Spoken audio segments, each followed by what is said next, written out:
तो यमुना की सफाई लगातार जारी है, एक्शन में है दिल्ली सरकार। दिल्ली में बीजेपी सरकार बनने के बाद से यमुना सफाई का काम युद्ध स्तर पर चल रहा है। बीजेपी सरकार का पूरा फोकस यमुना को स्वच्छ करने पर है और दावा किया जा रहा है कि 3 साल में दिल्ली वासियों को स्वच्छ, निर्मल और पावन यमुना देखने को मिलेगी। और बीते कई दिनों से यमुना की सफाई का काम जारी है। इस दौरान 1500 मीट्रिक टन से अधिक कचरा निकाला जा चुका है। यमुना की सफाई के काम पर सीधे पीएम नरेंद्र मोदी और पीएमओ की नजर है। ऐसे में पीएम मोदी ने संकल्प लिया है कि यमुना को साफ करके ही दम लेंगे और अब तो यमुना में क्रूज भी चलाने की तैयारी है। सरकार ने इसके लिए प्लान भी तैयार कर लिया है और इसी को लेकर हमारे सहयोगी आदित्य ने एक रिपोर्ट तैयार की है। आइए आपको दिखाते हैं। दिल्ली विधानसभा चुनाव के बाद में नई सरकार गठन हुई। भाजपा 27 साल के बाद में सत्ता में आई।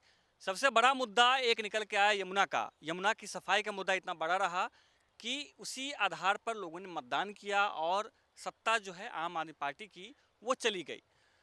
जब सत्ता में नई सरकार आई तो उसके बाद कोशिश की जा रही है लगातार यमुना को साफ करने की बात जो है कही जा रही है। बताया जा रहा है कि बीते एक हफ्ते में लगभग 13 टन कचरा यमुना से निकाला गया है। और मैं अभी मौजूद हूँ, दोपहर का समय है, यमुना किनारे में मौजूद हूँ और मेरे पीछे आप देखेंगे ये ग्लेशियर जैसी स्थिति जो सितंबर अक्टूबर महीने में लगातार दिखाई देते हैं वो अभी आपको दिखाई देगा। आखिर क्या कारण है कि ये झाग, ये देख सकते हैं कि ये झाग जो है ये अभी भी हमारे आसपास आप देख सकते हैं किस तरीके से, और 2 से 3 फीट की लंबाई वाला झाग जो है ये है। आखिर क्या कारण है कि इस तरीके के झाग अभी भी जो हैं वो बन रहे हैं।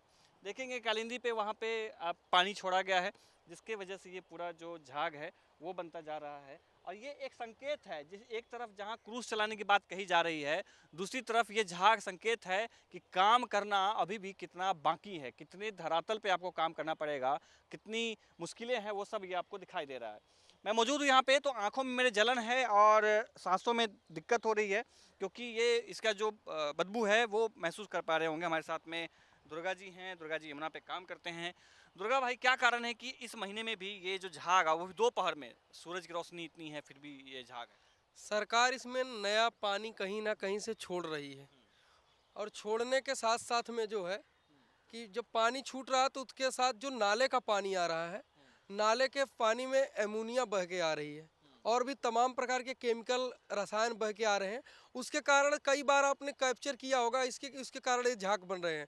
सरकार के लिए सबसे चुनौतीपूर्ण विषय ये बनेगी कि सरकार जो सोच रही कि 1 साल में हम यमुना जी के साफ कर लेंगे, यमुना जी को तो साफ करने के लिए 10 दिन में साफ हो जाएंगी, लेकिन वो जो केमिकल बेस्ड है ये कैसे आप साफ कर पाएंगे? सबसे बड़ी चुनौती का विषय ये है। अभी आपने देखा होगा पानी छोड़ा जा रहा है और पानी छोड़ने के साथ साथ ऐसा लग रहा है कि अब जम्मू कश्मीर में बर्फबारी हो रही है, वहाँ पे कितने भारी मात्रा में झाग बन रहे हैं। ऐसा झाग तब बनता है जब दिल्ली के जब यहाँ पे छठ पूजा का समय हुआ करता था और आप तमाम मीडिया इसको कैप्चर करती थी, उस समय ऐसे झाग की स्थिति बनती थी।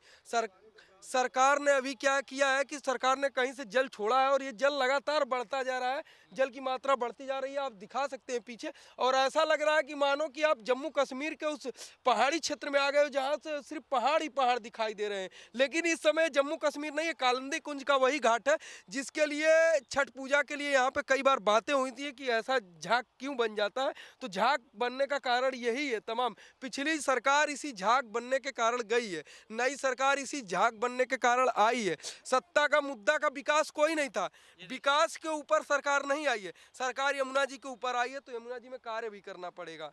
ये झाग देख रहे हैं आप मेरे हाथों में, ये काला काला ये सा हाथों पे ही नहीं, आंखों में आपके जलन भी हो रही है बिल्कुल। और स्क्रीन पे भी पड़ रहा होगा प्रभाव की एकदम लग रहा होगा सांस लेने में दिक्कत। ये काला काला जो दाग है ये वाला जो, यही वो बेस्ट है, यही बेस्ट है, केमिकल बेस्ड। हाँ यही केमिकल बेस्ट है। और नाले का पानी और भी जो कचड़े बह के आ रहे हो वो यही है। अभी आप उस घाट पे थे, आपने कैप्चर किया, आप देखिए धीरे धीरे यमुना का जल स्तर बढ़ता जा रहा है। जिस प्रकार से जल स्तर बढ़ रहा है उस प्रकार से झाग भी बढ़ रहे हैं।